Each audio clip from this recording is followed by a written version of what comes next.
When I was 14, our family dog, a German Shepherd named Benny, went missing. My older brother and I had taken him out for a walk in the Arizonan woods that surround our house. The dog disappeared out of eyeshot and didn't return when we called for him. Must have looked for a solid 3 hours before the sun started to set, and we had to jog back to our house. We told our dad that Benny had disappeared on our usual walking trail. Well, old Benny was part of the family, so my dad and uncle went out with a couple of flashlights in search of him, reassuring my brother and I that they'd find him. And despite their reassurances, I honestly didn't hold out much hope. We live in the middle of nowhere, with vast woodland almost surrounding the house. Even though Benny knew this area like the back of his paw, if he'd wandered too far out in those woods, he could have easily lost his bearings. It's possible he caught sight of a critter and chased it too deep in. I was distressed, of course, because I loved that dog like a brother, and so did, well, my brother. We waited alone in the house for a couple more hours, anxiously awaiting our elder's return. It was a fair trek down to where we'd lost sight of him, but every minute we had to wait was disheartening. You can imagine my jubilation when I heard a dog's bark coming from the surrounding woods. My first assumption was that our uncle and dad had found him, but when I peered out of my bedroom window overlooking the front, I saw nothing. Our family members weren't anywhere to be seen. Had Benny found his way back by himself? Did I just imagine that barking? I called my brother over, telling him I just heard what must have been Benny out by the trees. As he stared out of the window beside me, a second bark rang out, much louder than the first. Actually, a little too loud. Being a German Shepherd, Benny had a strong bark, but this seemed almost unnatural, and almost seemed to reverberate. The tree line where it was coming from was a fair distance from the house, but it sounded like he was just outside the window. After an interval of a few seconds, another identical bark. It might sound odd to say this, since dog barks sound pretty alike, but it was almost too similar to the last one. There was a static quality to it, almost like an old recording. Then came a whimpering, like an injured dog would make. I knew that my brother thought this was strange as well, as he shot me an unnerved look, and told me to stay put whilst he went out with my dad's rifle to investigate. If Benny was hurt out there, we'd have to help him pronto. I kept a watchful eye and ear from my bedroom, and my brother ventured outside, cautiously approaching the tree line. About 10 meters away, I saw him freeze on the spot, shining his flashlight at a specific point in the woods. He lowered it and aimed his rifle at the same spot. All this time, I'm hollering at him from my bedroom window, asking what the hell's going on. He doesn't answer me, just stands there for the longest moment. Then he pulls a 180 and hightails it back inside. I ask him what the hell that was all about. He says that as he got close to the tree line, he saw old Benny alright, tail wagging and everything. Gave him a little, "Come here, boy." The dog wouldn't budge. He wanted my brother to go to him. When my brother shone his flashlight on Benny, he knew something wasn't right with the big guy. Aside from his moving tail, he was standing stiff and rigid, and looked more like a taxidermy statue. His sides didn't even expand or contract to breathe. And his eyes, they weren't dog-like. He said it was more like looking into the eyes of a human stranger. They were large, wide, and full of white. That might be difficult to picture, but he said you wouldn't have to know what Benny looked like to know this was unnatural for a dog. That's when he raised his rifle, and the damn thing stood up on its back legs and sprinted off deep into the woods, running just like a man. Since it looked like Benny, he couldn't take the shot. He claims to this day that the thing was trying to lure us out into those woods, projecting its voice and trying to catch us off guard. that it hadn't yet learned the little nuances of acting like an authentic dog. Our dad and uncle returned home about 15 minutes later. They'd found Benny's mauled body by a lake a couple of miles out. They said he must have been there for hours.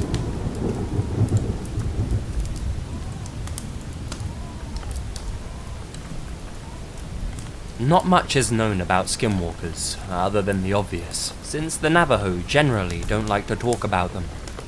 It's said that even discussing the creatures attracts their attention, though I think their reluctance has more to do with not letting outsiders in on their native lore. That being said, a part Navajo friend of mine has filled me in on some of the stories he's heard about the creatures, and quite frankly, they're pretty chilling. He's mostly apathetic when it comes to the whole native secrecy deal. He told us a story that happened to his uncle when he was only 21 and out on a camping trip with a few buddies of his. It was an annual trip they made to honor a friend of theirs who died young a couple of years prior. For the sake of this story, we'll say the friend's name was Jeremy. The rest of the guys had ventured out to those woods every year. Even with Jeremy having passed away, they kept the tradition very much alive. It was early one morning during the trip, and my friend's uncle had woken up before his buddies. He got out of the tent to take a little stroll around the area, stretch his legs, and appreciate the beautiful nature that surrounded him. He walks for about 5 minutes, and other than his friends, he's miles away from the closest human beings around. He's hearing nothing but birdsong and the breeze. But the calm atmosphere suddenly shifts, and the air around him started to feel heavy. The sound of the birds around him seemed to dissipate, and things became eerily and unusually silent. A strange sense of dread overcame him, and compelled him to turn around. There, standing on a raised area, was Jeremy. More accurately, it was Jeremy's face, seemingly superimposed on a weird, crooked body. He just stood there, waving at him. Looking at Jeremy's face closely, his jaw was slack, and his eyes were colorless and glazed over, like there was a thin, translucent film covering them. His expression never changed. His limbs were torn and bloody. My friend's uncle sprinted back to the tent and alerted the others. They knew the stories of skinwalkers, and wasted no time in packing up and cutting their trip short. Now, some people might be compelled to think that this was Jeremy's spirit, coming to hang out with his old camping buddies one last time. My friend's uncle knows otherwise. He says this was a malevolent entity. It was likely native to the area, and had seen the boys on a previous trip. That's how it knew to take Jeremy's face.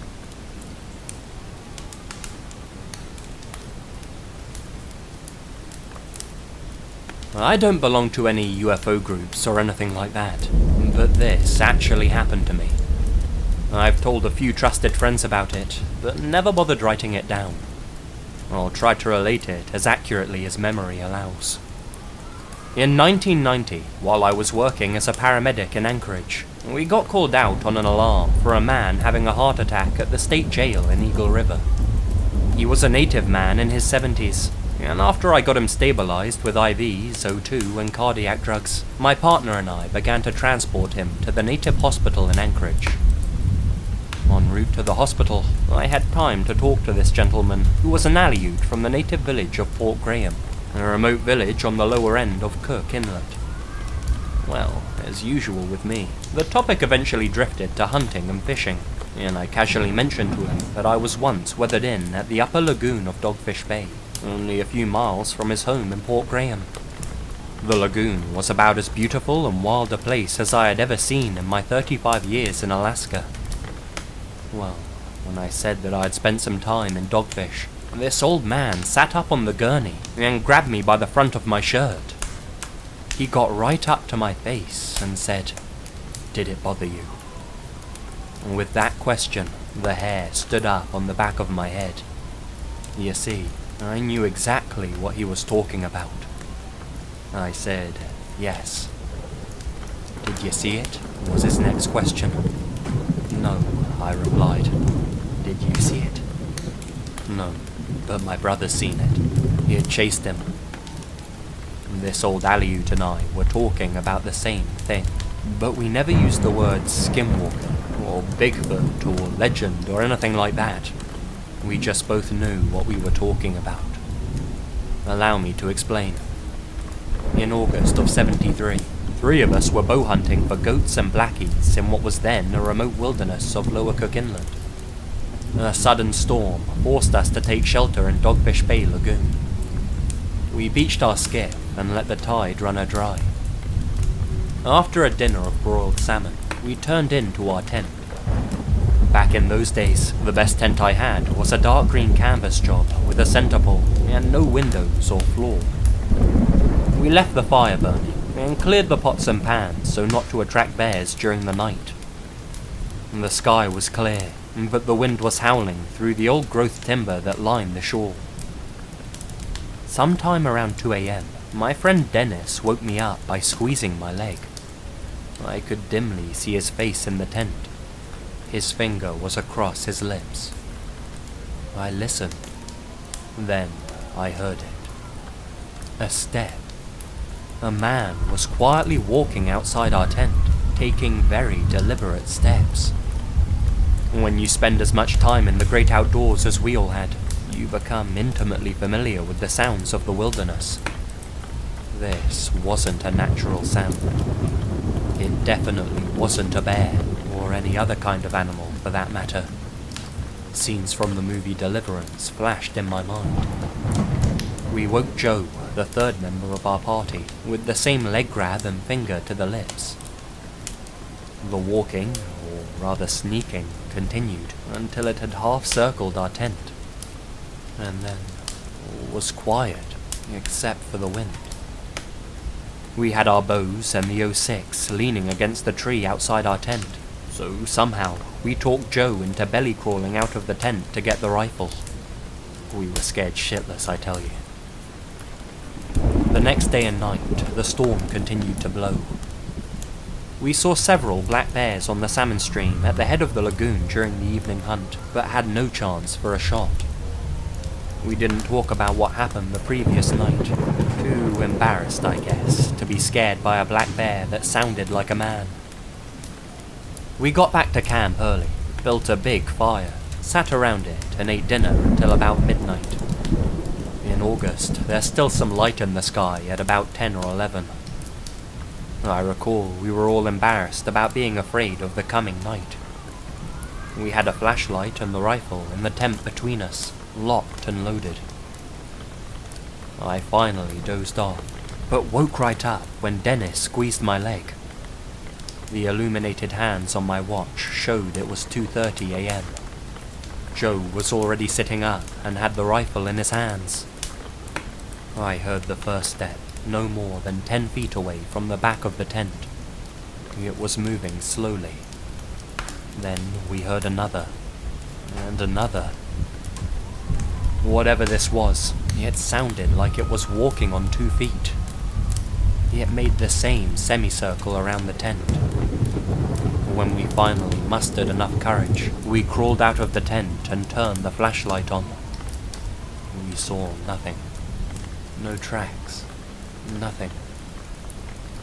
The 3rd night, we decided if it bothered us again, we'd come out of the tent shooting. We were actually scared. It never came back on the 3rd night, and the following day we had a break in the weather and got the heck out of there.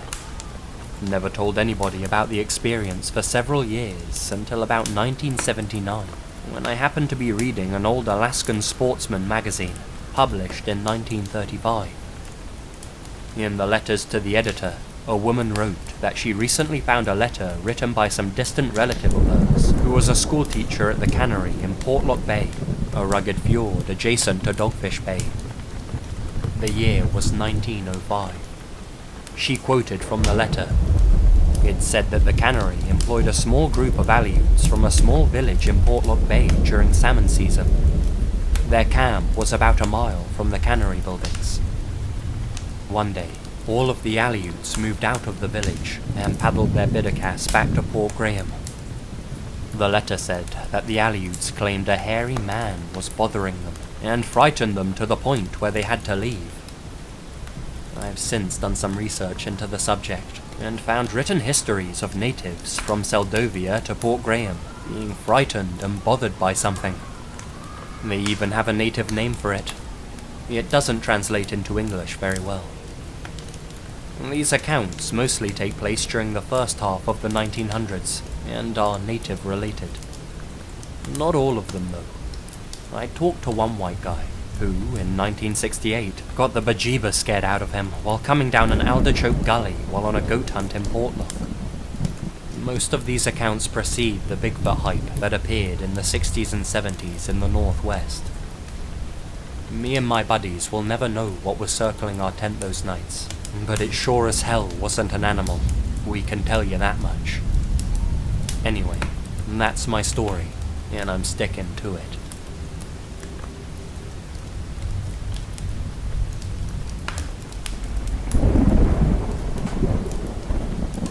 My roommates told me this story a few times, and I want to see if anyone else has had similar experiences. As he tells it, he was driving home super late at night, maybe 3 or 4 a.m., in a suburb of Phoenix, Arizona, both times this occurred. The first time, he was driving alone on a road that has an open field to the left of it, when out of nowhere, a black figure on all fours bounds up out of the field and across the road in front of his car. As soon as the figure got to the other side of the road, it stops with inhuman quickness, turns around, and looks directly at my roommate. He described the figure as looking simian, completely black except for the face. The creature's face was a stark white human face. Not white as in Caucasian, but white as snow. This happened again a few weeks later, but this time the creature was sitting in a tree. As his car approached it, it climbed down the tree, again with inhuman quickness, bounded across the road, stopped on a dime, turned around and made eye contact with him. This time he had a friend in the car who also saw it and began freaking out. It was the same exact thing as the first time.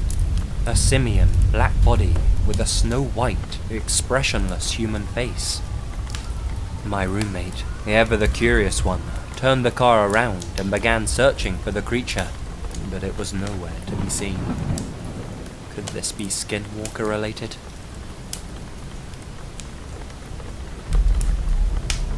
As a half Navajo and Hopi, I've had my share of experiences on and off the Navajo and Hopi reservation. I hope that I won't get any ridicule from other Native Americans for posting these stories. One experience that I'd like to share happened when I was 14 years old. I'm now 29, so you can do the math. This is an experience that I've only shared with a small number of people, and that I'm now writing down for the very first time. My brother, who's now a hardened soldier, is still scared about what happened to us this particular evening. Anyway, on with the story. As a teenager, I'd visit my grandma at her home on the Navajo res for several weeks every summer. I loved to spend time with her, eat her delicious fried bread, and hear all of her stories. Every so often, my grandma would hire a worker to do odd jobs around her house and property. It was usually the harmless town drunk that she'd hire. One evening, right before the sun went down, I was asked by my grandma to take him home, which was about 4 miles out of the valley. Seeing that I was only 14 years old and being asked to drive a truck, I was more than happy to. Mind you, that on the res, nobody really cares that you're only 14 years old and driving around. Hell, there's hardly anybody out there to see you anyway. My 9-year-old brother jumped in the truck cab with me, while this worker and my dog shared the tailgate of the truck. After I dropped the worker off at the shack that he and his brother called a house, we headed back down the road to Grandma's. As I mentioned before, it was evening, and the sky was a deep red as the sun began to set behind us. We were leaving a nice dust trail from the dirt road, and the radio was playing music from the only station that could be picked up from the nearest town of Holbrook, Arizona. There was nothing unusual, nothing weird. It was at this time that my eye caught movement of something in the bushes a little up the road to the right of us. I remember slowing down, thinking that it was one of the many free-roaming sheep in the area that would dart out in front of the truck. As I passed where I thought I saw it, I sped up, thinking nothing else of it. Then, out of nowhere, I just felt this dark feeling of fear and dread. I had no idea why I was feeling this way, but I definitely felt that something was wrong. As I play this memory back in my mind, there are only a few clear memories that I have of that evening. I clearly remember looking in my rearview mirror and seeing the dark silhouette of something very tall and very skinny that seemed to be covered with some kind of hair or fur running behind the truck after us. Whatever it wasn't a normal human, or even human at all. I remember hearing my brother crying and my dog barking ferociously at whatever was chasing us. I remember speeding very fast and shaking violently as the truck bounced on the washboard dirt road. I distinctly remember that this thing was getting closer as my brother cried, "It's coming up on your side." I remember being scared as hell and thinking that I didn't want to die. At the moment that I thought would be our last, I remember speeding around a bend in the road and seeing a car coming towards us in the opposite direction. At that moment, I felt instant relief and thought that whatever was following us was gone. Shaken up but still alive, we made it to my grandma's house, wondering what the hell had just happened. We ran inside, not looking back, hoping that whatever was chasing us hadn't followed us home. As we told my grandma about our experience, she didn't seem too surprised, which in turn surprised us. She continued by repeating stories that we had already heard at one point or another, talking about black magic, witches, and something that the Navajos call Yee Naaldlooshii, Skinwalkers. Without going too deep into explanation, I'll just say that these Skinwalkers are evil men and spirits that use black magic for evil doing. One can only become a Skinwalker by killing a close friend or a relative, and us Navajo don't like to talk about them because it's believed that once you acknowledge them, they'll find you. I tell you that as far-fetched as it sounds, they are real. I believe that if God and his greatness are real, the devil is equally as real, and also has his way of showing himself. Needless to say, I didn't even want to look out of any of the windows for the rest of that night. As a matter of fact, I never drove on the reservation at night again until I was 21 years old. This may not sound particularly scary to some, but what happened that evening really did happen, and scared the living crap out of me. I invite anybody to visit this part of Arizona if you have any doubts, or want a huge scare. I promise you that you won't be disappointed.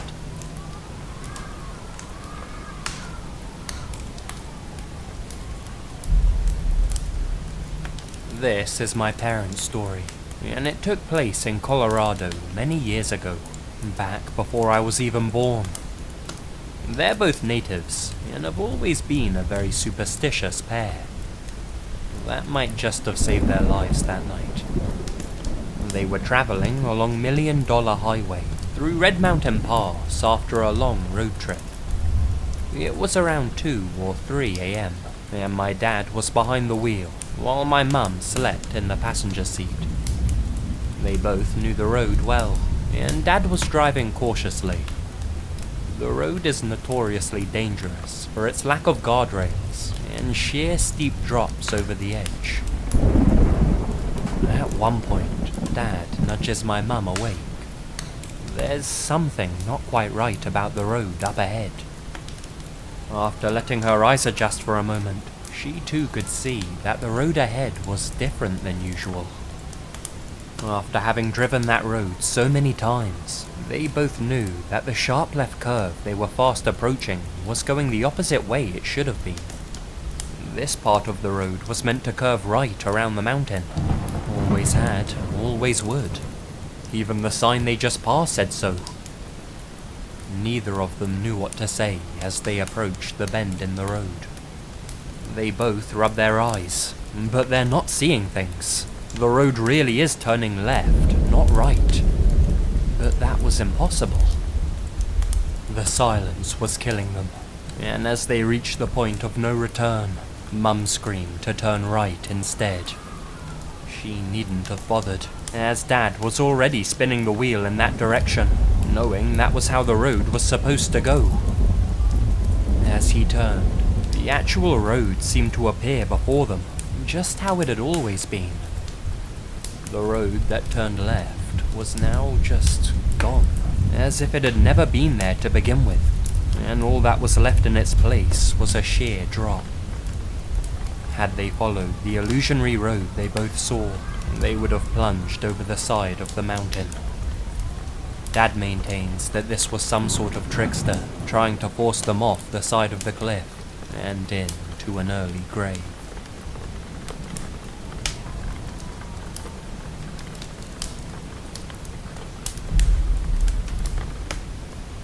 Fort Washakie, around 1990, and a few young kids had committed suicide here. No one knew why until one kid decided not to go through with the act and told us about this strange figure. What he said was this clown had apparently been talking to him and told him that on the other side of death, it's beautiful. This clown had been the one talking to the kids in the area, telling them to kill themselves. The parents asked him about the figure. "Is he like a circus clown?" they asked. The kid said no. He's just a man with long hair and dark glasses. Another kid said he'd seen the clown turn into a deer. Word spread, and all of the parents were telling their kids not to talk to strangers in the area. No one really knew exactly what this supposed clown man was, until one evening at the tribal housing called Charlietown, an old man heard some kids yelling something about a clown. The old man asked the kids what they were talking about. The kids said that the clown man was out in the field trying to talk some other youngsters into killing themselves. The old guy said he grabbed his eagle feather and walked out to the spot. And there he was, the alleged clown man. He said this man had on nice clothes and had long, straight, dark hair and wore dark glasses just like that kid had said. When this clown man saw the old fella, he turned and ran down into a ditch, but all the old man saw jump back out was a deer that kept running away.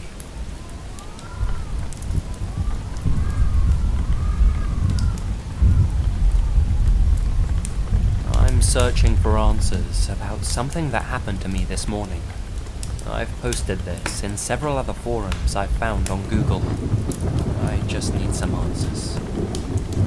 I lost my sister this February to suicide. I'm still not convinced that she killed herself though. She left no explanation for anybody, and didn't tell me anything before it. Being a year apart in age, we were both extremely close. Now to the event this morning that has me extremely rattled and upset. I was asleep in bed with my girlfriend when I was awoken by my phone ringing. It woke her up too, which is how I know it wasn't just me dreaming. It was 3:37 a.m.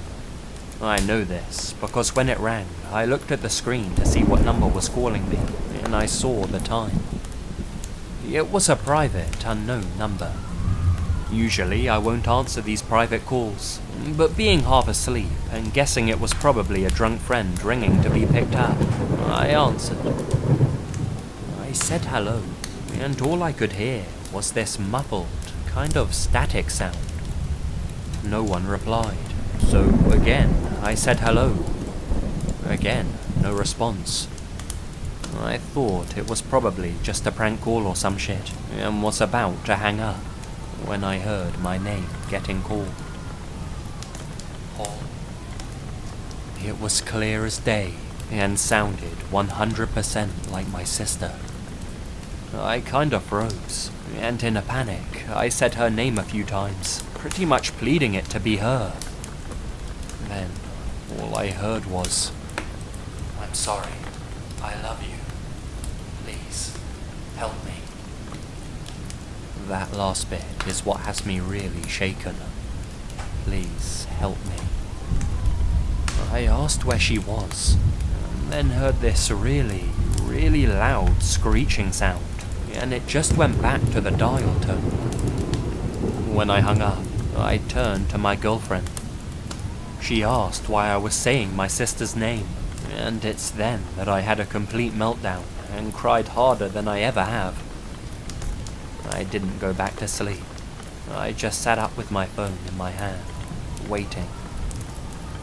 I need advice. What can I do? Should I tell my family what happened? As for the calls, I haven't received another one. I'm going to see a medium. I saw a psychic, but nothing really came of it.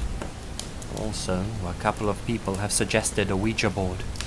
I'm not sure about that one though, as I've heard some really bad stories regarding them. I'm just so confused and upset and scared right now. I just need answers to what happened.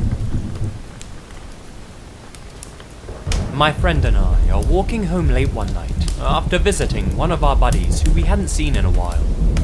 Our route takes us through a park, with woodland to the right of a path that runs through it. Now, this path is long, lonely, and on a pitch black night, seems like it has no end. When we're about halfway through the park, we hear someone screaming at the top of their lungs, saying something along the lines of, "Help me. For the love of God, please, someone help me." It's a woman's voice, exceedingly desperate in tone. We instinctively freeze on the spot. The cries are coming from the tree line to our right, way too close for comfort. Whoever's out there can probably see us, as we're stood underneath a street lamp. She keeps repeating the same phrase over and over, but there's something wrong about it. Like it's corrupted or distorted, and like every time she repeats it, it's a little too similar to the time before. As we stand there, staring at the dark tree line, the voices seem to multiply. There's a host of other screams now, along with the woman's. It sounds like there's a whole choir of people, all begging for their lives. This isn't right, and the seemingly almost endless path back home is starting to look longer than ever. We're pretty much crapping our pants, dying to just bolt away, but there's something holding us in place. Morality? Curiosity? One of the two, I suppose. As we stand there, weighing up what to do, we see it emerging from the tree line. It's human-shaped, but inhumanly tall, and extremely thin. A pair of antlers are sticking out of its skull, but it's standing on two legs. Even worse is that its body is twisted, contorted, like someone who had just been in a major car crash, but there's no roads nearby at all. It lets out a horrific screech, sounding like its lungs are full of blood or water. There are no words that would adequately describe just how terrifying the situation was. I scream, "Oh my god, run." We both sprint full pelt down the path. We hear muddy footsteps behind us on the grass, and internally pray that it isn't following us.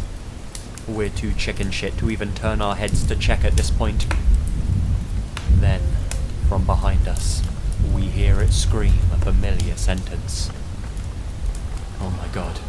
Run. It's my voice, said in the exact same way I'd screamed it only moments before. We finally turn around to check.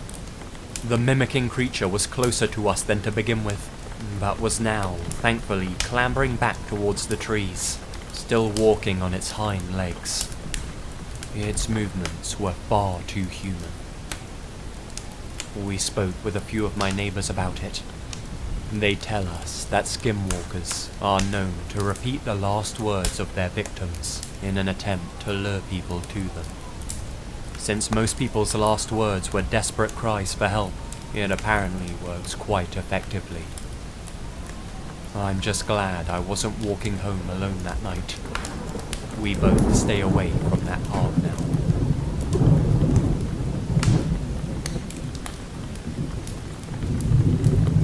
I went camping with a mate that I'd grown up with, an Aboriginal bloke. It was late at night, and I got up to pee. We were way inland, behind some rock hills. Tall, dead cane grass was everywhere, and I couldn't see far. After I relieved myself, I heard my mate calling me, but it was coming from away from the camp. That was strange, as I'd just left him in camp. I waited. He called again, no mistaking his voice. I called back and started walking out towards him. This went on for a little while, changing direction sometimes, calling me on. Suddenly, someone grabs me from behind, and I leap out of my skin and spin around. I already realized that I'd walked deep into the cane grass and was disorientated. I turned to see a very somber face, my mate's face, deadly serious. I'm thrown into confusion, and I'm a little angry. What are you doing? You're calling from in front of me. How did you get behind me? It isn't me, he says. We stand still. It's completely silent.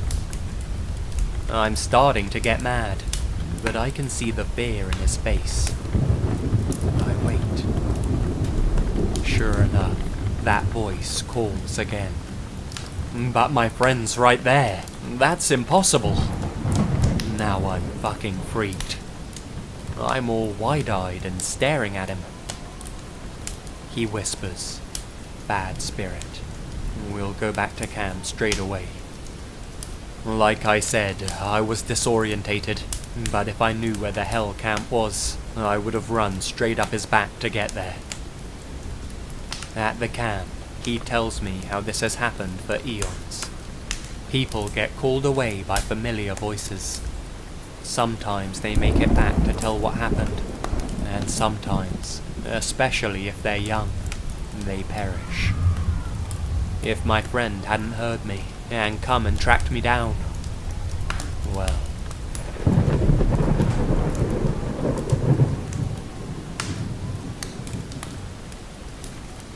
My roommate, a guy we'll call Jim, spent his high school years in a little town in eastern Wyoming. I can't recall the name of the town, but it was the kind of place that most people had forgotten about since the train stopped coming through. It was a very weird little town, and most of the people living there seemed to be very paranoid. A lot of parents wouldn't let their children play outside after dark. Since the town was miles away from the nearest McDonald's or movie theatre or shopping mall, there was nothing for young people to do but get shit-faced drunk. That's what Jim and his friends were planning on doing on the night that this story took place. A fellow classmate was having a kegger at his parents' house that night, which was 20 miles outside of town, on a dirt road somewhere. Jim had reservations about driving out there in the dark, because that general area was known to be sort of creepy at night. But his friends really wanted to go, and he was the only one with a car.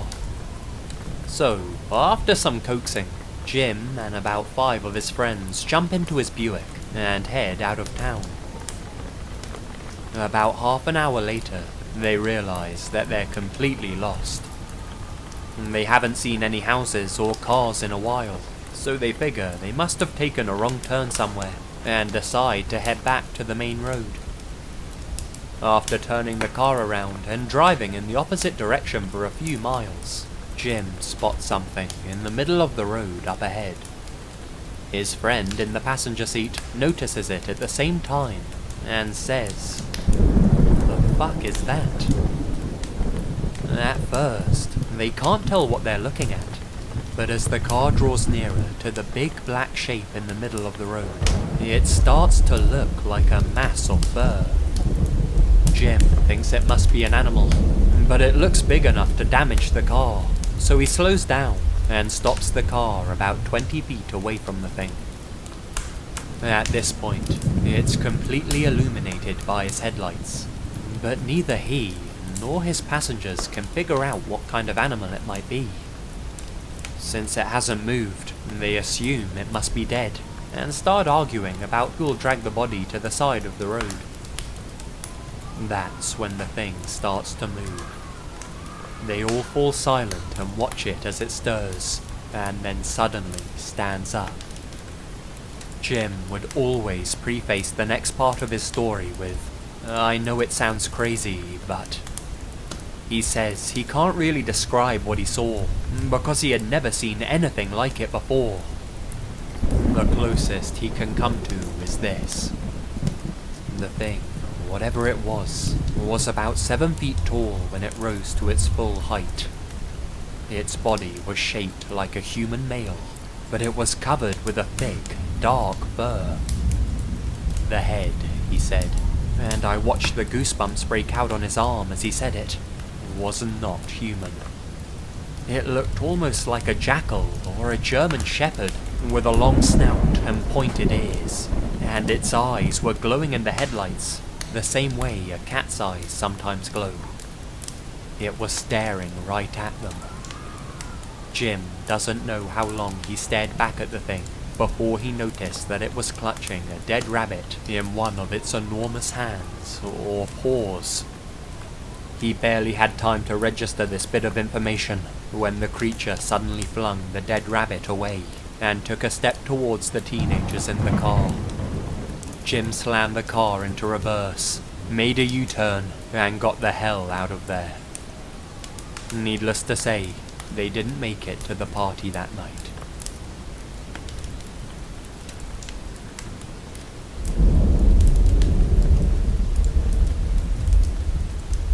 This took place a few years ago, while I was living with my parents. It's the early hours of the morning, around 2 AM. I step outside for a cigarette, and since my mum absolutely hates the things, I had to sneak out back by the woods. As I'm standing there, smoking, I notice a figure standing at the edge of the forest. It's my neighbour, Sean. What's he doing out here at this hour? He's looking right at me. I wave at him, and he just stands there, motionless. All of a sudden, it's hard to breathe. The air seems thick, and has a metallic smell to it, the same way that pennies taste.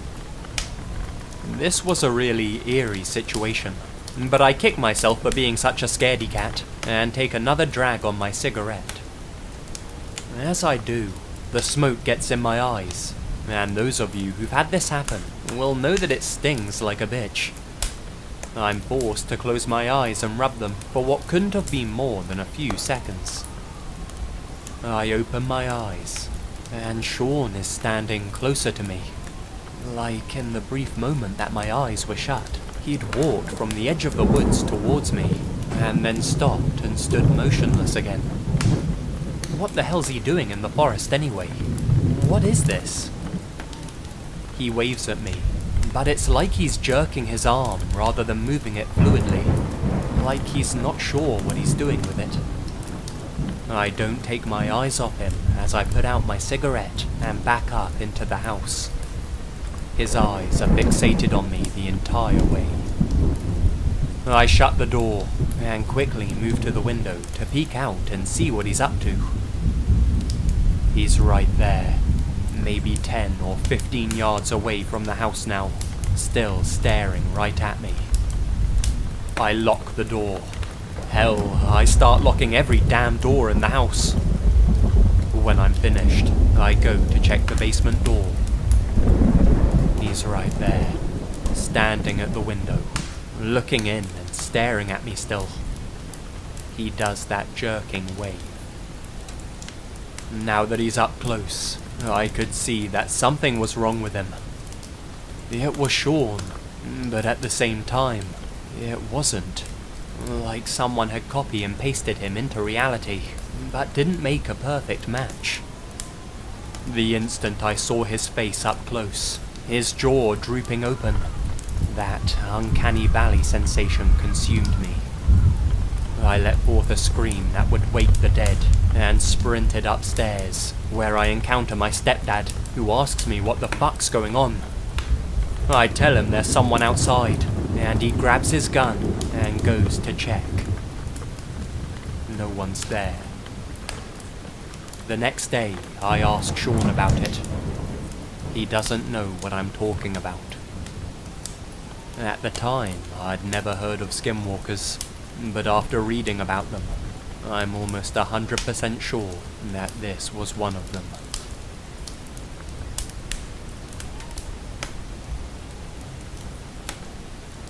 So I posted here a while back with some Skinwalker stories, and figured I'd share some more. I'm having a hard time remembering the stories told to me by my Navajo family, but this creepy set of events happened directly to me. So here it goes. This all started when my two brothers, David and Luke, Luke's girlfriend, Sarah, and myself all drove down to the desert to spend some time in the country. This is Resland, as it were, so red dirt everywhere. Southern Utah, a majestically beautiful place if you ever get the chance. We had some pistols, and decided to go out and target practice. We took our gear and some old targets down to this place called Devil's Heartbeat. I'd never been, but all three of them were familiar with the area. It was a canyon about 200 feet deep. We stayed on one end of the canyon, by the drop-offs, and to our left was the ravine, and about 50 feet over, the opposite side of the canyon rose up above us. On the opposite end, there were some Anasazi ruins. The Navajo may disagree with historians on the Anasazi's origins and departure, but whatever the history, the Navajo do not like to wander in Anasazi ruins.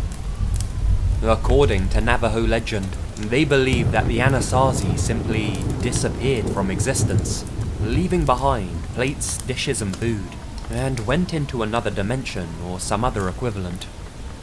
I never asked why the Navajo didn't like to wander in the ruins, but figured it had something to do with respect, preserving history, etc. None of the others cared a bit about these canyon ruins. They were more interested in shooting the pistols. I could see old beds, ladders, and even cave drawings on the cliffs with my naked eye, and I got this strange fixation on going over there. I set off down the cliffs with a rope, and decided I'd climb down, cross the canyon floor, and then climb back up. This was a bad idea for a million reasons, but it was like some obsession. I can't explain the feeling. It was like magnetism. I wanted to be in those ruins, and it wasn't just touristy curiosity. It felt like I was meant to go there. I kept slipping and getting stuck on the rocks, and I got extremely frustrated. Finally, I was deterred by the unmistakable sound of a growl coming from the canyon floor below me. There were trees down there, so I couldn't see what was making the growl, but mountain lion immediately came to my mind, and I got my ass back up the cliffside. I said nothing to the others, and we shot the guns for a while. The only other strange occurrence was while Sarah was aiming.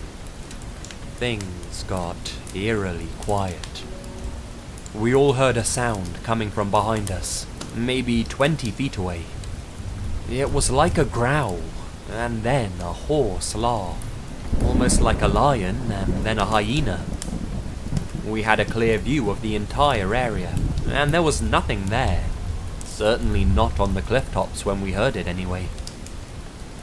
The creepy part was that while David, Sarah and I all heard it coming from a close distance, Luke heard the exact same noise right by his ear.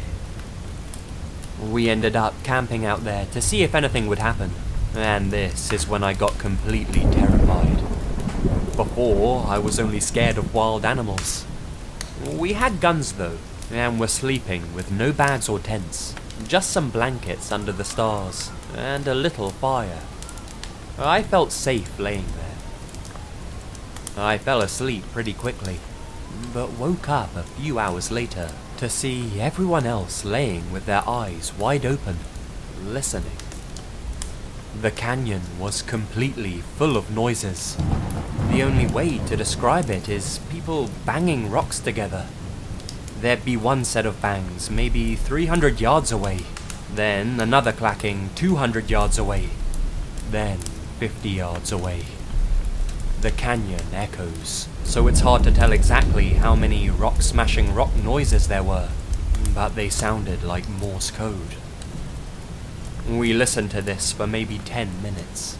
No other animal noises. No nothing. Finally, David, who's kind of a hard-ass and the least superstitious, shouted, "Shut up!"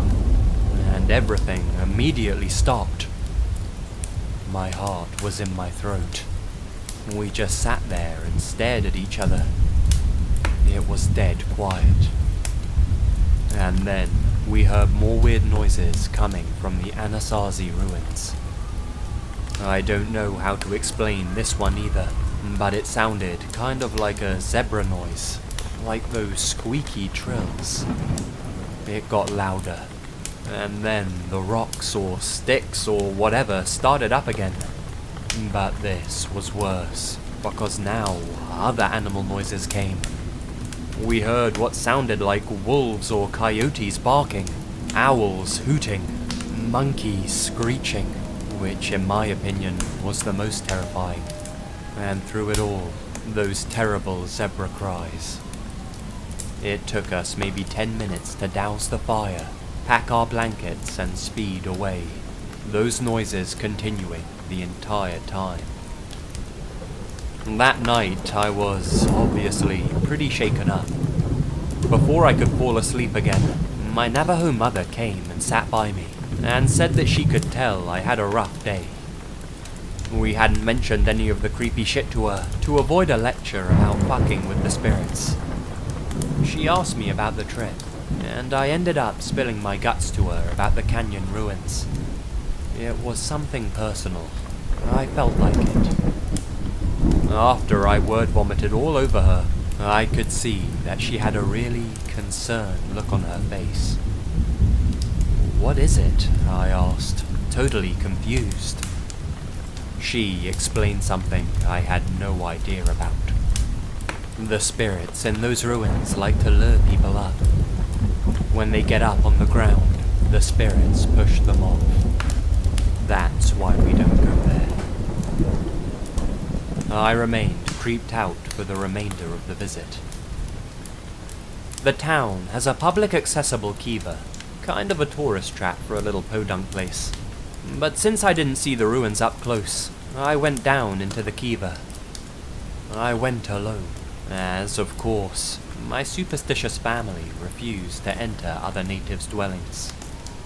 I figured nothing could push me off a cliff if I was in a kiva. Fast forward to a few weeks later. I worked in a shitty call center in Salt Lake City, 3rd shift. I was feeling jumpy ever since the kiva. My brothers already warned me that I had a Skinwalker following me, but I of course didn't believe it. I don't smoke, but I follow my co-workers out for smoke breaks, since I like to chat. That night, I lurked in the doorway because I had this horrible cloud of dread hanging over me. I was peeping out of the glass door and being a total weirdo. It hit me how paranoid I was being. That's what Skinwalkers do. They mess with your mind. While I was pacing in front of the glass doors, I decided that I was being fucking stupid, and I was gonna go outside and stand there for the rest of the 10-minute break. Most of the smokers were already filing back in, but I walked out and put my hands in my pockets. I looked at the sky, looked in the building, mentally patted myself on the back for not being a pussy. Then, I saw something. We have like 6 parking lots. In one of those lots, far away from me, maybe 100 feet, I could see something walking. It was a dog, obviously, but it was also limping, and walked like it was tired or hurt. Animal lover me forgot all about skinwalkers, and I started walking towards it, making noises to try and beckon it over. And then I stopped abruptly. The dog had the body form of a greyhound, and it was grey, but there was something really wrong with it. It had bloody legs, and it walked more like a person would on hands and feet. Its butt was moving to and fro, if that makes sense. When it heard me, it just stopped without turning, something I've never known any dog to do. Finally, it looked over its shoulder at me. This dog was looking at me in the same way a person does. It had huge eyes, way too big for a greyhound, and its teeth were bared like it was considering biting me. Then it growled, but it was more like a whistle growl, noises no regular animal makes. It almost sounded like it wanted to talk to me, or was taunting me. Somehow, in the middle of all of this, I realized it didn't have a tail. I've heard from all Navajo stories that skinwalkers, when they appear as animals, don't have tails. Fucking all logic and rationality, I turned and jetted. I didn't look back until I was back inside the building and had pulled the door shut behind me. And by then, when I looked back, the thing was gone. When I described this to my brothers, they were absolutely sure it was a skinwalker, and they went through the trouble of blessing me, my apartment, them, and their apartments.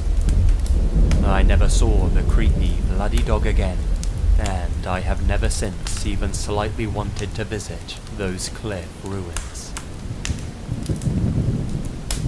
If the company I worked for found out I was writing this, I'd be canned immediately, so the who and where is intentionally vague. My name's T, and I deliver pizzas in a small rural town in northern Canada. The town I deliver in consists of about 25,000 people, spread out along the foothills of a large mountain range. Many people who live here are farmers and loggers and shit like that. We have a small college here too, so there's a few students from out of town living here as well.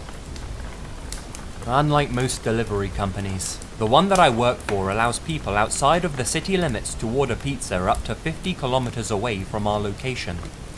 Our company's like that because many of the town's residents actually live out of the city limits, in the foothills where the farms are.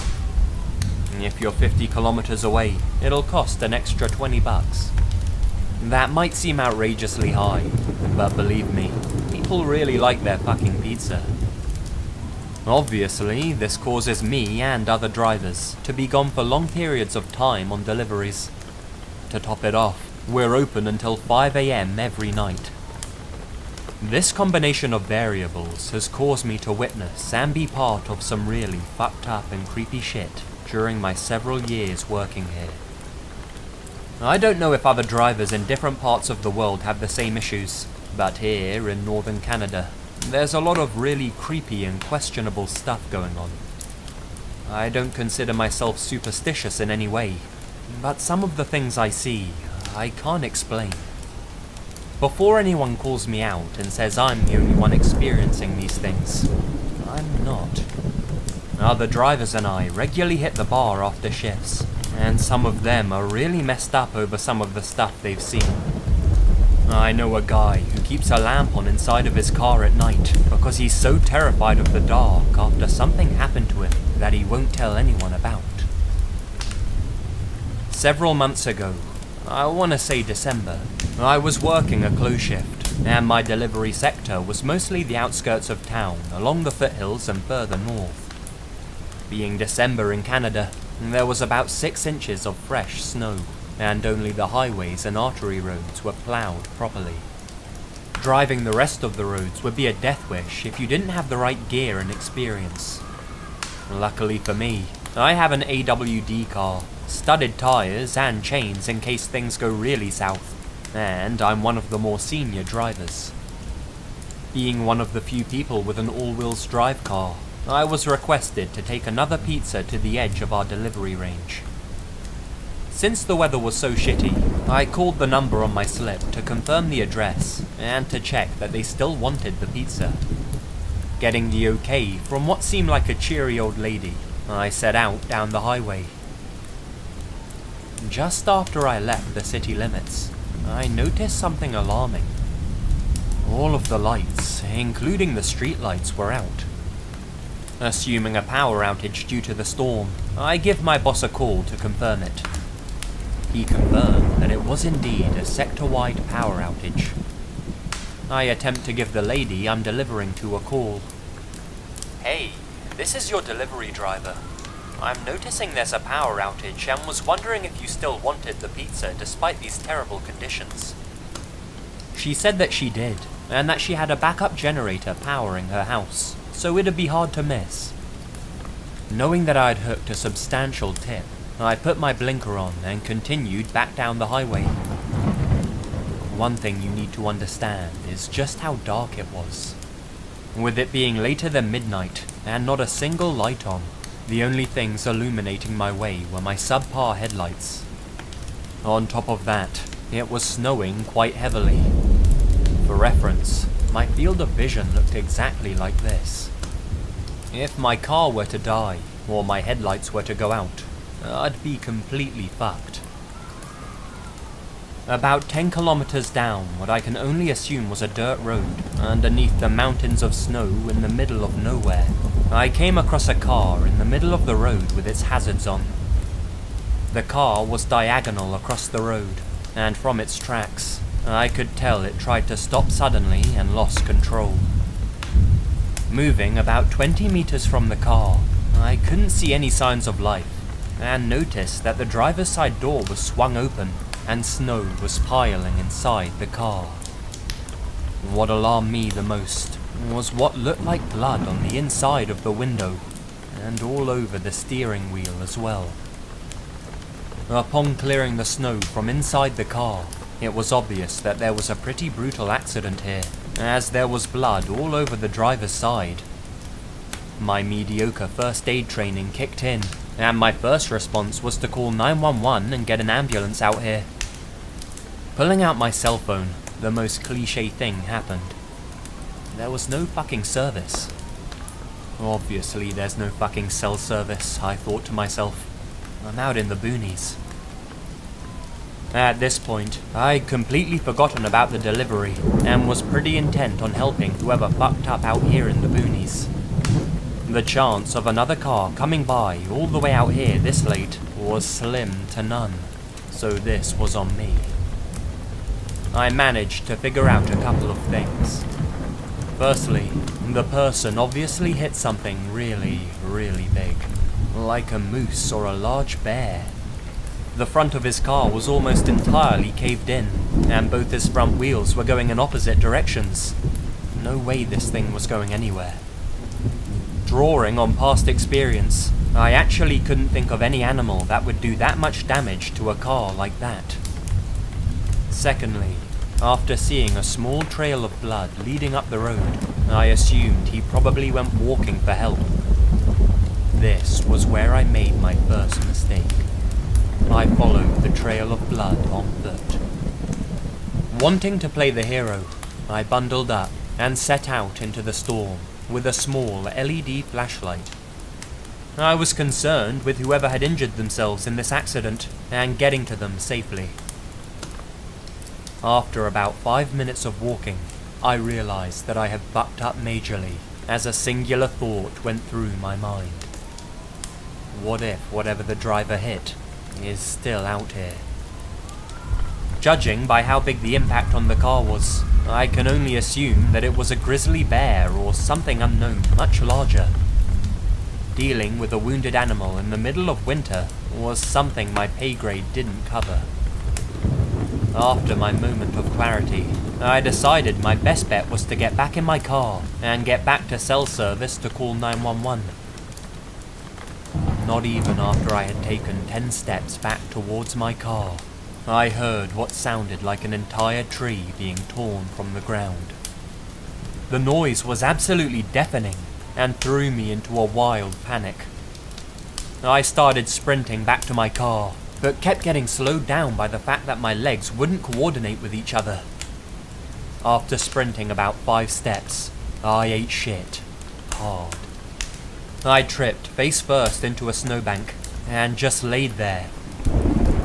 Just as I was about to get up again, I heard it. I heard what sounded like heavy breathing coming from just out of my visual range.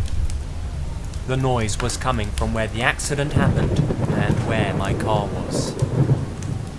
At this point, something felt terribly wrong. That labored breathing sounded more animal than human, and was far too loud for any human to make. After what felt like an eternity, the breathing got louder, until suddenly I saw whatever was making that terrible noise. It had to be standing a minimum of 8 feet tall. Yeah, it was fucking standing.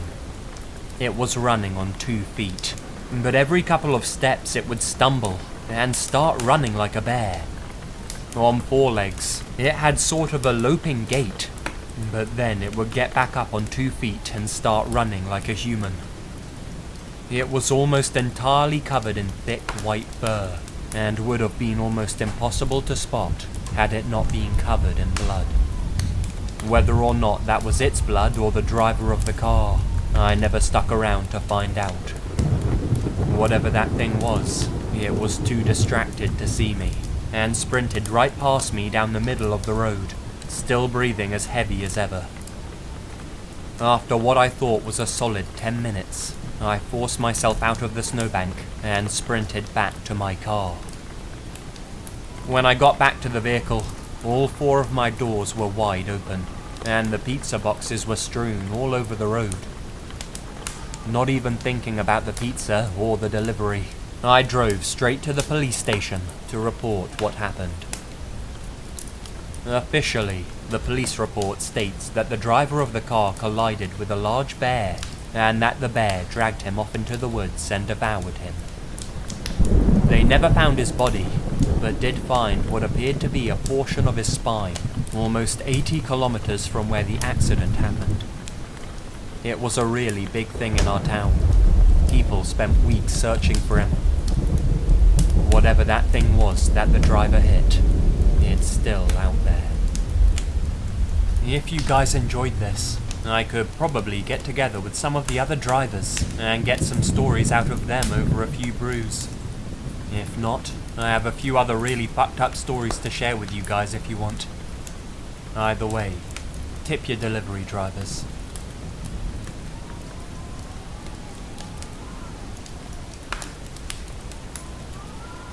A few days ago, I was walking around the land near my home. It's a big field, with 2 large hills, and a plateau on top of both of them.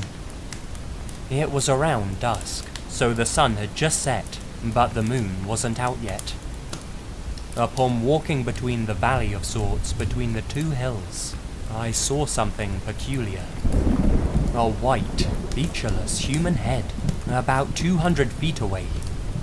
It was about 4 feet off the ground, and from what I could tell, it was pacing back and forth. It sounded like a horse when it walked, and when I went to pull out my flashlight, it growled at me. I immediately went home, deciding I didn't want anything to do with it that night. Today, a friend came over, so we decided to investigate during the daylight hours. We couldn't really find anything conclusive, but we did find some creepy things. I'll show you them in a moment. We heard howling and laughter like that of a child. I thought it sounded like the Skull Kid, to be honest. The birds just weren't flying right, and something kept watching us from the trees. Again, we heard the sound of hooves. My friend said that she could smell sulfur, but I couldn't smell anything, although the inside of my nose was burning. Here are some photos of what we found in the area. The first three look like some form of graves, and this last one, well, I don't really know, but they were all over the place, and some looked as if they had been burned. If you guys could help me out by telling me what you think this was, I'd really appreciate it.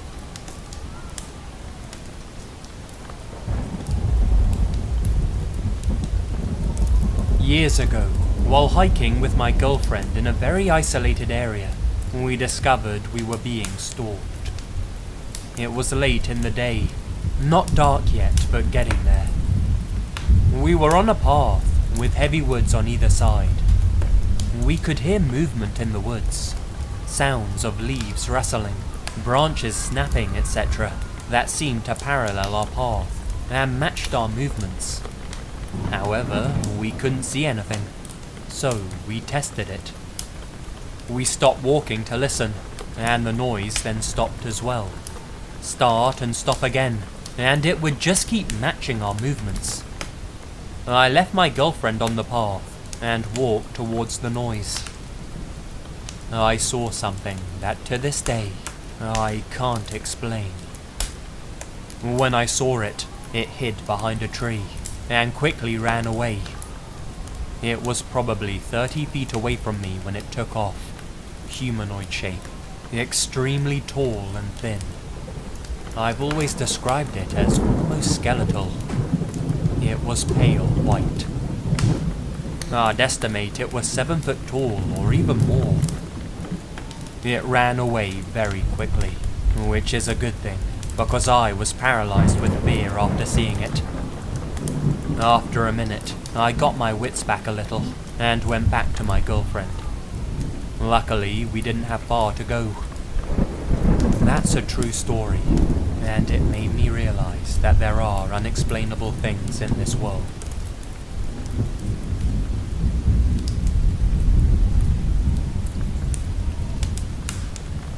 This took place in 2008 in northern Ohio. My cousins invite me out to go on a camping trip to some hidden state park, and I happily agree because, hey, Ohio has to be better than Indiana, right? So I drive over to their house, and we pack up our tent and food, and head out in his truck for a few hours into the boondocks. After miles of twists and turns, the road starts getting bumpy, and I wake up. We're off the grid, like dirt road and grass off the grid. We park the truck and head up into the hills for a couple of miles, and make base camp on top of a hill overlooking a valley, with thick trees on the edge across from us.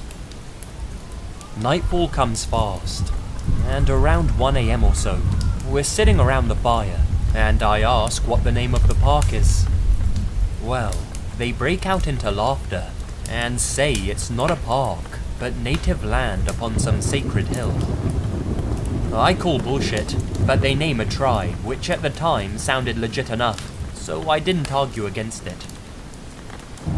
A few minutes later, we hear this scream howl that just drifts across the hills and right into our bones. We all grew up hunting, and have been around the country, and we've all heard our fair share of animal calls and howls, and none of us could agree upon what this was. If anything, I'd say it was a screaming fox, but much deeper, and like a wolf because of how it carried.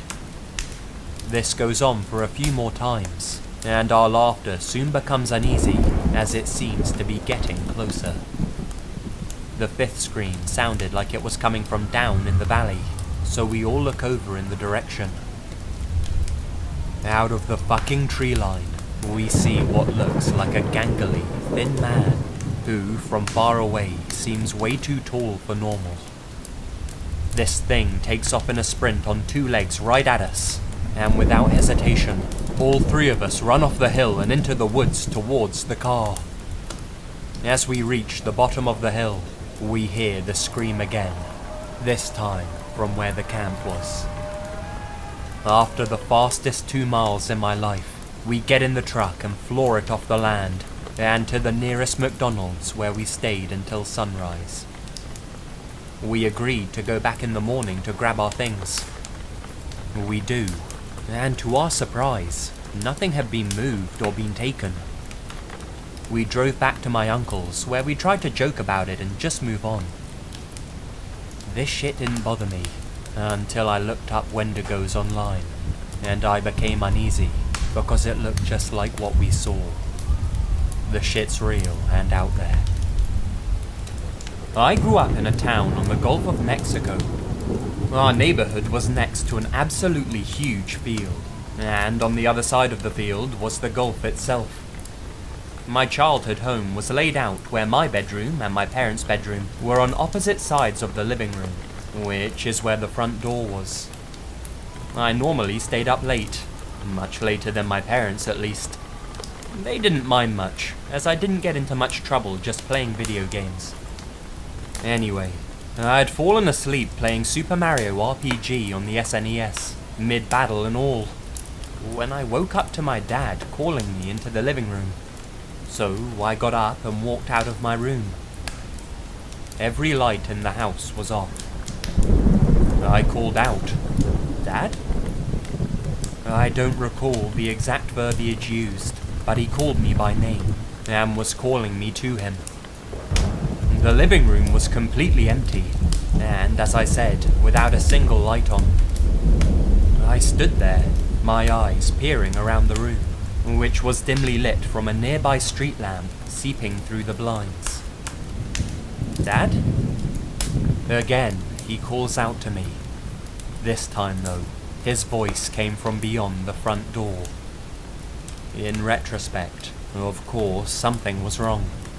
But as a young boy being called in the middle of the night by their father's voice, my first thought was that he obviously needed my help for some reason. I approached the front door slowly, very slowly, partially out of confusion and partially out of grogginess. As I approached, my dad called to me again, then again, and a third time, each call beckoning in a friendly yet urgent tone. I was within reach of the doorknob now. I stood there. At this point, I felt something was a little off. Maybe I was sleepwalking, or caught in some vapor of sleep or something. I paused for a few seconds to really drink in my surroundings, feel my environment, so to speak. This gave me some time to truly take in the details. I was perceptive. I was awake. There was no mistaking it. "Dad?" Silence. "Dad?"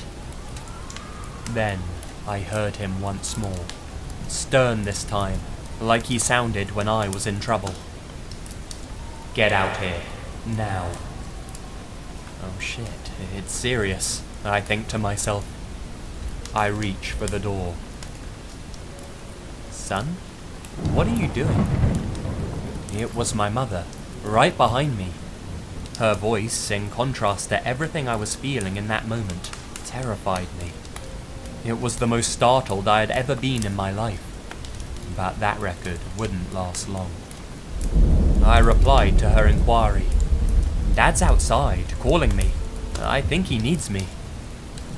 She simply said, "Dad's in the bedroom asleep." This phrase is one of the most vivid memories I have.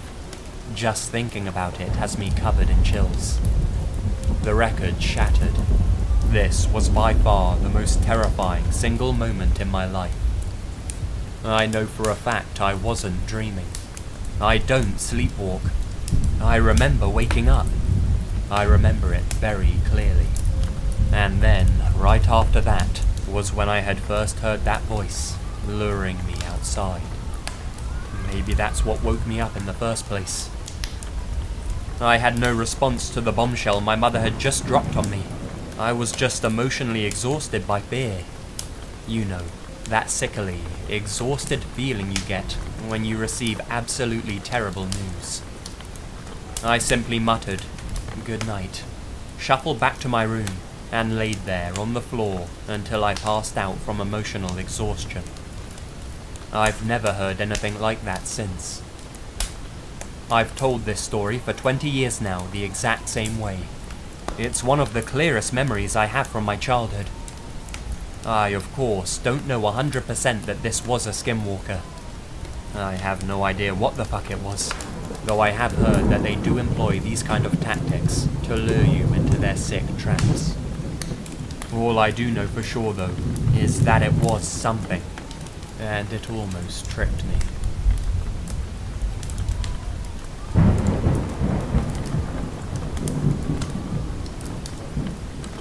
A few years ago now, I was out on a camping trip with a couple of my buddies, one of whom was of Navajo descent. It was just a few guys getting away from the real world for a while, escaping into nature. The first night was great. We set up camp in a clearing, had a few beers and shared a few laughs. Maybe one too many beers. The second night, though, is where things took a turn. We went to bed fairly early, since we were all pretty tired from the previous night. I woke up at around 1 AM, since I desperately needed to take a leak. I got out of the tent and headed towards the tree line. I finished doing my business and turned back towards the tent. I got a couple of steps, and that's when I see it. On the opposite side of the clearing, there's a deer, but it's walking across the field on its back legs, bipedal like a human. Now, I know deer occasionally rise up on their hind legs, but this was completely different. This thing was strolling like he was heading to the office or something. It turns its head to face me, and it freezes. We're just staring at each other for what felt like an eternity, the creature still standing tall. If we were side by side, it'd be towering over me. Eventually, I snap out of my trance and start shouting for the guys to wake up, and this deer thing just takes off, sprinting into the trees, still on two legs, letting out a horrific screech that sounded like a little girl crying, but sort of corrupted, like there was static from a TV set in its voice, if that makes sense. The two others clamber out of the tent, asking what the hell was wrong, and what that noise was. Now I know I wasn't going crazy. They have both heard it too. I explained to them what I had just seen, and my Navajo friend goes ghostly pale. "We should go," he says. "Let's pack up and head for the truck. Now." Me and my other friend are pretty freaked out at this point, and don't question his plan. I knew what he was thinking. I'd heard of skinwalkers before, only I'd always thought that they were just Native American myths. That was no longer the case. As we're packing everything away in the bags, he tells us more details about skinwalkers, and how once you've seen them, you don't want to stick around for long. They'll come back for you, and they might not come back alone. We finally get back to the truck, but our relief's cut short when we see a dog by the vehicle. Now this is weird. What the hell is this dog doing out in the woods all alone? After what just happened, we're understandably on edge, but we calm ourselves down and slowly get closer to it. It's facing the truck, so it can't see us as we're approaching. But as soon as it hears us, its body goes as hard as a rock. It doesn't instantly turn to look at what the noise behind it was, like any normal dog would. Instead, it slowly turns its head to face us, before turning its whole body. There was something disturbingly human about its face. It had giant eyes, too big for its head. You know how a dog's eyes are just dark blobs? This one had eyes just like a person. You could see the large whites, with the coloured iris around the pupils and everything, and they were wide and defensive. Its face was frozen in that snarling position, brandishing its teeth. I don't know whether it knew that we weren't going to attack, but it simply backed up a little, turned and scurried away. That was it. We all threw our stuff in the truck, hopped in and hightailed it out of there. As we're driving, my Navajo friend says, "Did you guys notice it didn't have a tail?" We questioned what he meant, and apparently that was a sign of a skinwalker. We got back to his folks' place, and his father performed some sort of ritual on us. He didn't question our story at all, and we spent the night at theirs.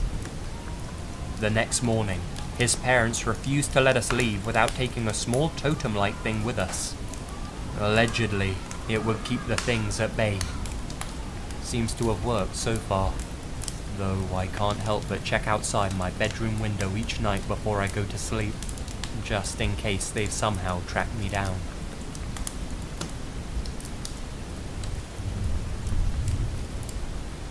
This takes place in the Chuska Mountains in the 80s. My friend was about 6 years old and was up in the mountains for a family reunion. The cabin they were staying at was in a meadow with a stone well near the tree line. They spent the day doing the typical reunion things, i.e. three-legged races, flag football and whatnot.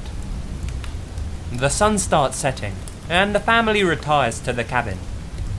The older people plan to sleep in the 2 bedrooms, and the kids would sleep in the cots in the living room. All was well, and the kids were tucked into bed. My friend, Sandra, feels uneasy and is struggling to go to sleep. She's tossing and turning, unable to shake this really weird feeling. Suddenly, her feeling immediately turns to fear as she hears something big, something heavy, making its way across the porch. Sandra fears that it may be a bear looking for food. She could make out the shadow of something large and black as it passed the window. It's making its way to the door, and she sees that the family hasn't locked it.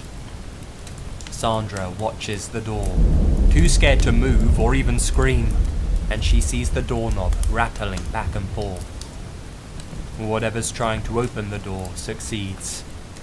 The room floods with the most putrid and horrific stench, and she sees a large human hand make its way through the door. She finally summons her strength and screams for her father. Her dad runs in and sees Sandra pointing at the door. He also sees the hand and yells for his brother to grab the gun. Whatever was at the door runs. It was a full moon, and in the moonlight, they see the creature run across the yard. Her dad's brother, with a rifle in his hands, looks through the scope and sees the creature crouching behind the well. Sandra's father assumes it's a bear and tells his brother to take the shot. He pulls the trigger and hears the bullet ricochet off the well. All thought of this being a bear is dismissed instantly when the creature stands on 2 feet and runs towards the tree line. They never saw the creature again.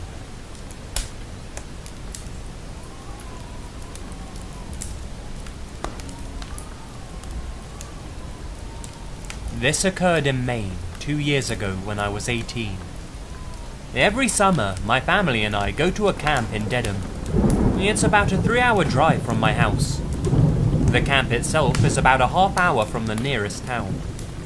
I've been going to this camp my entire life, since my family owns it, and have never had an incident like this happen before. I was watching TV in the middle of the night.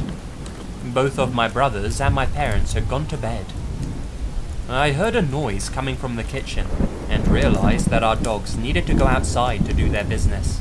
So I took my brother's 2 pit bulls and my Affenpinscher, a tiny dog, outside after turning the porch light on. I walked around to the front yard and let the dogs off their leashes. It's so incredibly dark in the woods in Maine that the porch light really only illuminated the porch itself and nothing else, so I tried to keep an eye on them as best I could. I was momentarily distracted when I saw a wild bird out on the lake. When I looked back, I saw that the pit bulls were both looking at something in the woods. I couldn't see what it was, but I assumed they had seen a squirrel or a raccoon. It was then that I realized I couldn't see my little affenpincer, Alfie, anywhere. She's an awfully small dog, and she's completely black. I called her name a few times, and heard some soft whimpering coming from the woods, right at the spot where the pit bulls were staring. I took a couple of steps in that direction, and called out her name again, worried that she may have gotten her paw stuck between the rocks, or gotten stuck in a snake hole. Suddenly, I felt something moving behind me. I whipped around and looked down, and it was Alfie. She'd been staying close to me the whole time. I just hadn't seen her. So, naturally, I was now thinking, if Alfie's here, then what the fuck's in the woods? I took another step forward, and the pit bulls began to growl. They were slowly advancing, and were now on either side of me, looking right into the blackness of the woods. I quickly picked up Alfie, and began to back up very slowly. I'm not sure what I thought was there, but there are lots of animals out in Maine, and I figured that the pit bulls knew better than I did. Right as I turned around, I heard the absolute most bone-chilling thing I've ever heard in my life. Coming from the direction of the woods, I heard something call Alfie's name. It sounded as if they were trying to mimic me, but it was just all wrong. The voice sounded really distorted, and it almost seemed to wail. I freaked the fuck out, and ran inside with the dogs. My camp is essentially a log cabin overlooking a lake, and our nearest neighbor, whose family, lives at least half a mile in the opposite direction of where this thing was. I've no idea what was out in those woods, though I have heard of skinwalkers playing similar tricks to lure people into the darkness.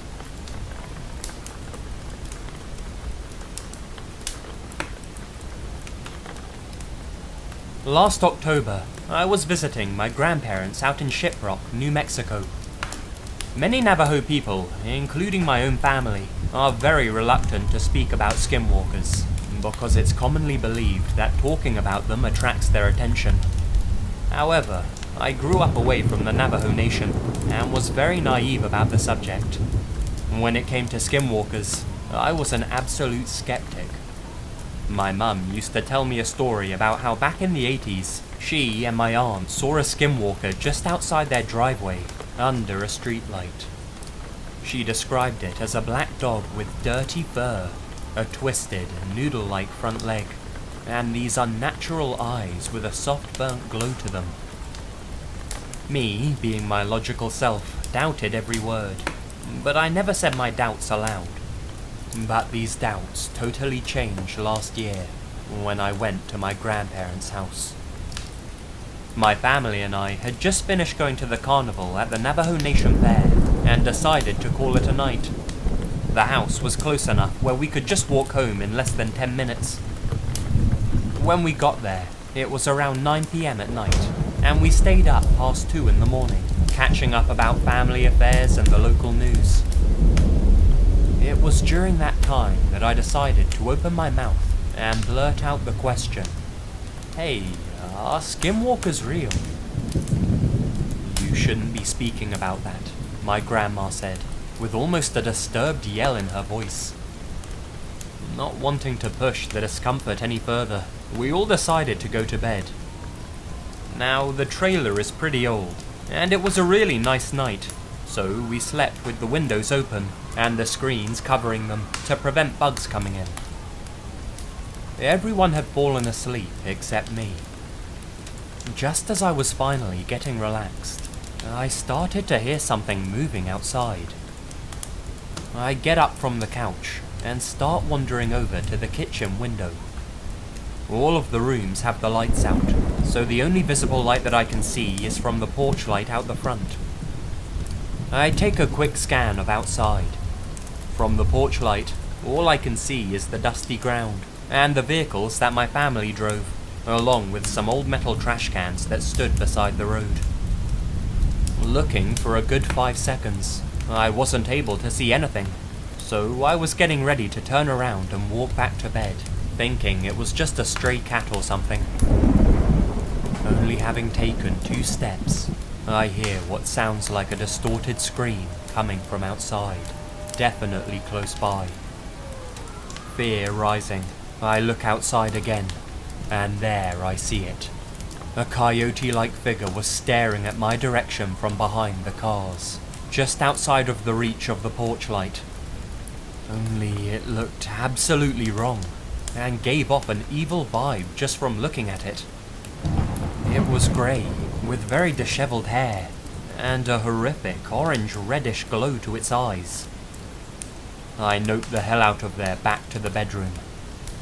It was at that moment I had also begun to notice an awful stench in the air. It smelled of rotting meat.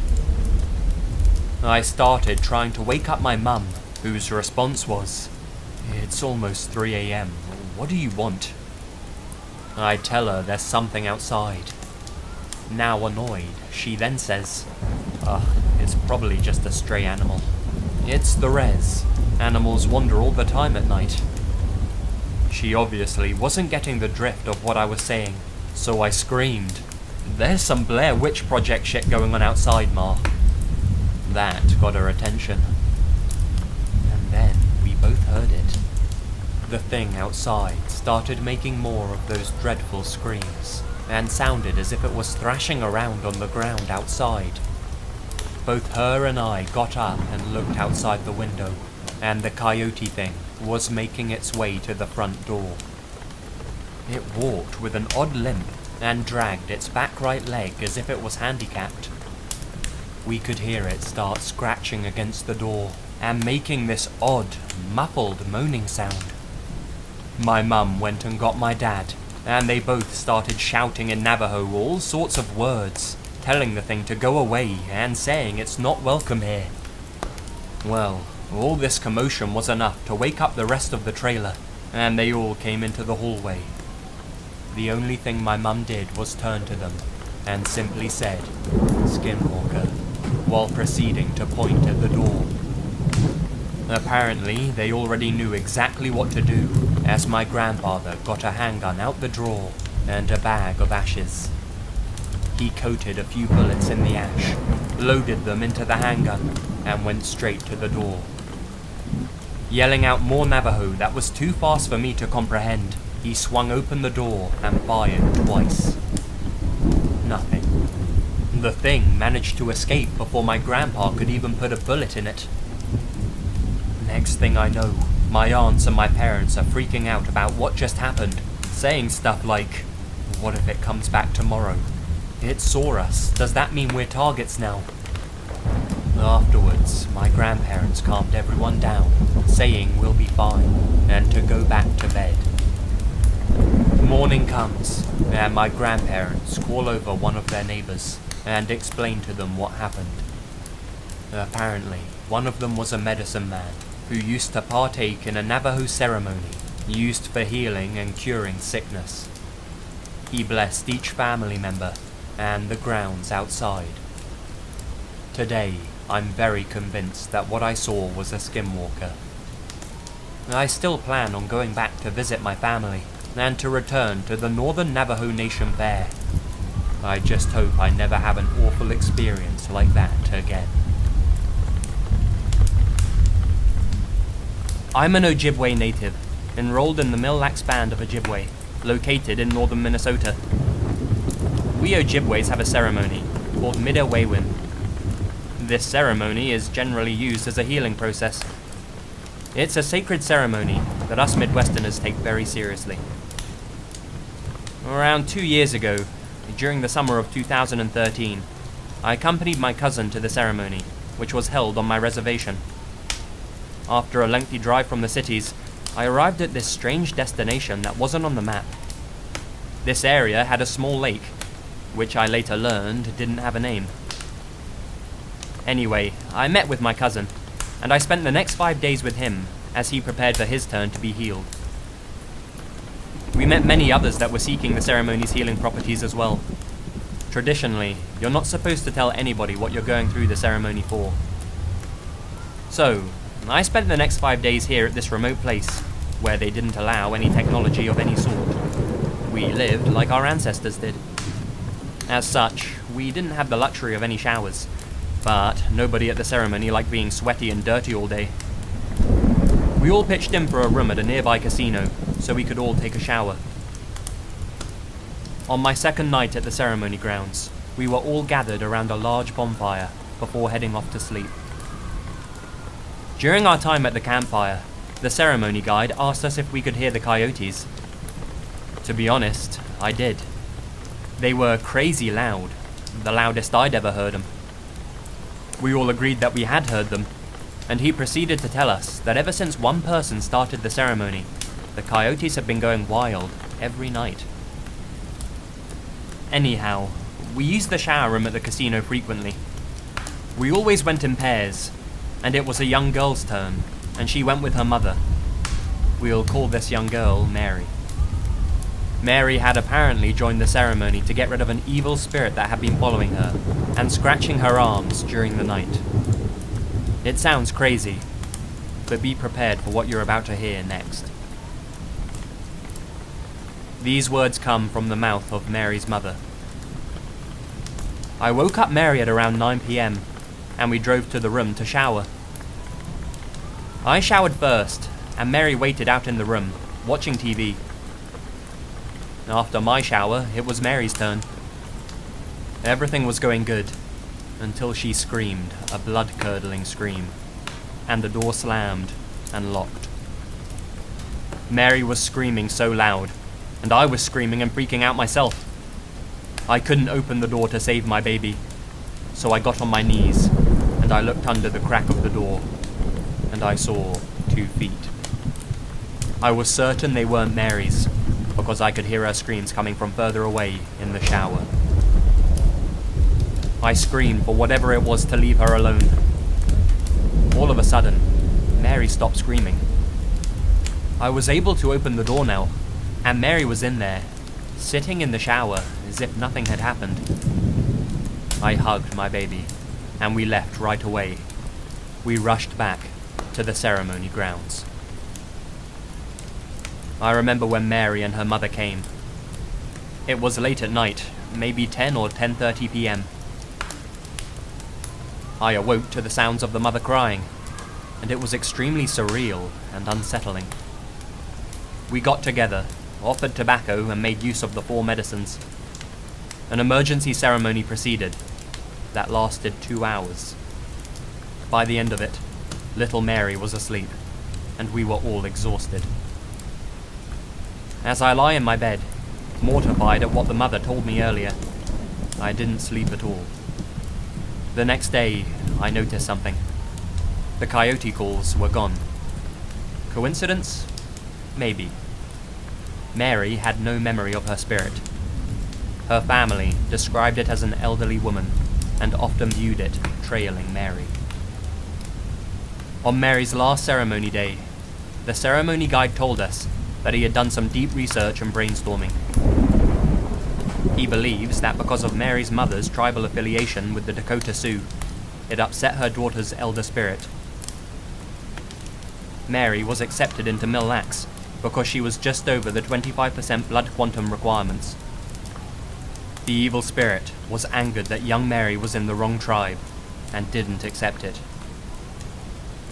Hundreds of years ago, the Dakota and the Ojibwe were bitter enemies. To this day, as far as I know, Mary is living a happy life with no memory of her evil encounter. She seceded from the Ojibwe tribe and was accepted into her mother's tribe. Oh, and the unnamed lake that I mentioned earlier?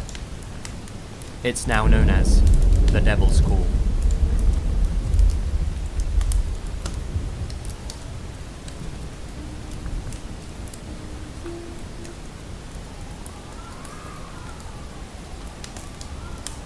One day, a truckload of friends and I went to go swimming and play some horseshoes. We had a small fire going in an area where there were benches around a small riverbank. We were planning on starting a party out there. Well, anyway, we started drinking around 2 hours before the sun went down. I was all buzzed up, and I needed to go to the bathroom. There was this old outhouse that we used. I asked my friend if she needed to go to the bathroom as well. She said yeah, and we walked and talked our way there.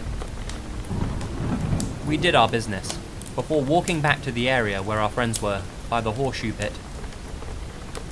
She asked me if I would show her around, like take her on a walk in the woods.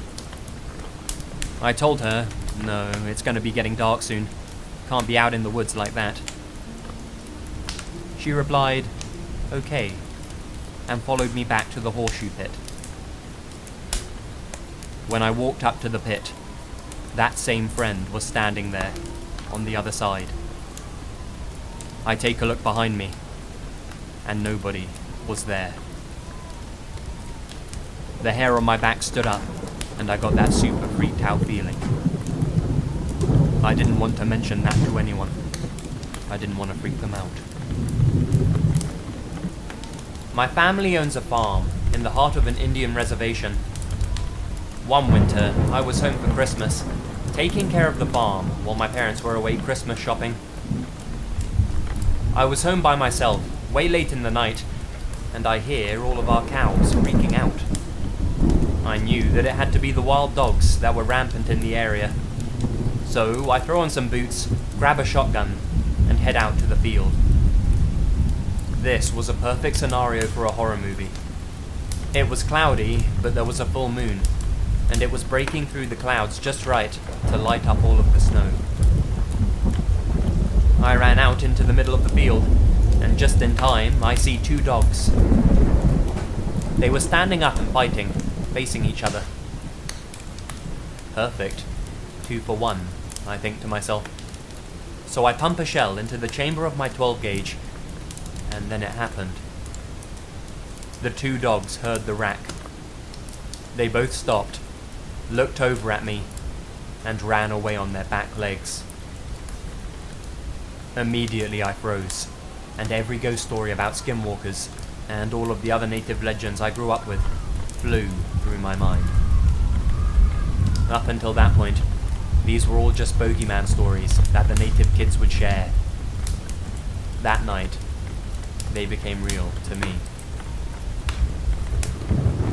The Nevada roadside is a sometimes beautiful sight during the day, but many don't know the darkness behind that beauty, especially on moonless nights, when the only light you can see are the stars in the night sky and the headlights of your car. There's one rule that many drivers know, that one rule to never take your eyes off the road. That rule is not only to keep you from getting into a car accident, it's also to keep you safe from what's out there at night. The moment you take your eyes off the road, you'll see them. People just standing on the side of the road. They never move or turn their heads. They just stand there on the dirt, facing the road.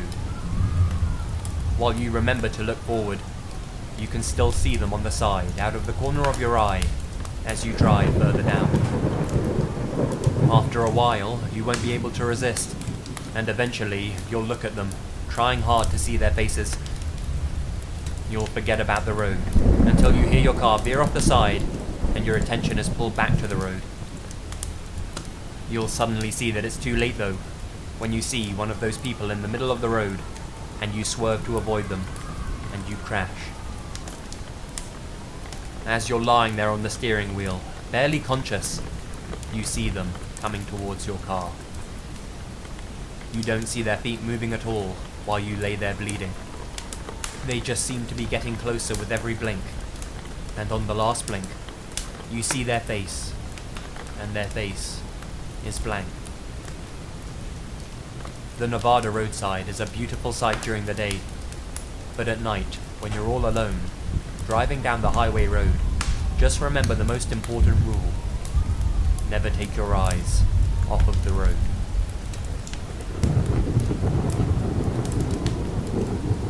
This didn't happen to me, but to my uncle. He's half Mexican, half Native American. This happened in the Mojave Desert in Southern California. He was driving around with his girlfriend late at night, and they saw something that looked like a huge black dog on the side of the road. He slowed down, and the dog began crossing the road. Instead of walking like a normal dog, this thing moved like a toy rocking horse. He said it stopped in the middle of the road and stared right at them. Its eyes had a faint red glow. My uncle is the most badass person I know, and it scared the crap out of him.